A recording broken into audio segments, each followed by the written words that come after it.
پاکستان کے صوبہ سندھ کے ہندو کمیونٹی ہی نہیں بلکہ ہر شہری، ہر شخص اپنے آپ کو غیر محفوظ سمجھتا ہے۔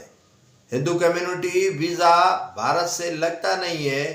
لیکن یہاں سے کوچ کرنے میں 2 منٹ لگاتے ہیں، کیونکہ یہاں ہندو پنچایت کے رہنماؤں سمیت کئی ہندو کاروباری شخصیات کو پیغام دیا جا رہا ہے کہ انہیں بھتہ پہنچائے۔ اب بھتہ کتنا دے، کوئی بھتہ کس صورت میں دے، کیوں دے؟ سندھ جس کے لیے تقریباً ہندو کمیونٹی کاروبار سجا کر بیٹھی رہی، لیکن افسوس کا مقام ہے کہ سندھ کے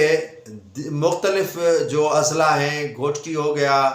کشمور کندکوٹ ہو گیا، جیکاباد ٹھل ہو گیا، اور دیگر جو شکارپور سمیت ہندو کمیونٹی وہاں سے مائیگریٹ کرنے پر مجبور ہے۔ ہندو پنچایت کے بابو مہیش نے تو اتنا تک کہہ دیا کہ انہیں فون آتے ہیں دھمکیوں کے لیے، اور دھمکیاں دی جاتی ہیں کہ انہیں بھتہ دیا جائے ورنہ آپ کو اغوا کیا جائے گا۔ اس کو بھی 1 ہفتے سے زائد عرصہ بیت چکا ہے کہ بابو مہیش نے اس معاملے اور اس واقعے کو اعجاز جکھرانی جو ایم این اے ہیں اور شیر محمد مغیری جو ایم پی ہیں اور دیگر رہنماؤں کو بتایا کہ ان کے ساتھ اتنی بڑی زیادتی ہو رہی ہے، اور 40,000 سے زائد جیکب آباد کے اندر ہندو بستے ہیں، اور وہ ہندو پنچایت کے صدر بھی رہ چکے ہیں، لیکن انہیں دھمکی مل رہی ہے کہ اگر بھتہ نہیں دو گے تو تمہارا رہنا اجیرن کر دیں گے۔ اب کہاں ہے صوبائی حکومت، کہاں ہے وزیر داخلہ، اور کہاں ہے ادارے؟ گھوٹکی کے ہندو، جیکاباد کے ہندو، شکارپور کے ہندو، لاڑکانہ کے ہندو، کمبر شہداد کوٹ کے ہندو اور دیگر علاقوں میں بسنے والے ہندو کشمور کندکوٹ گوسپور کرمپور سے لے کر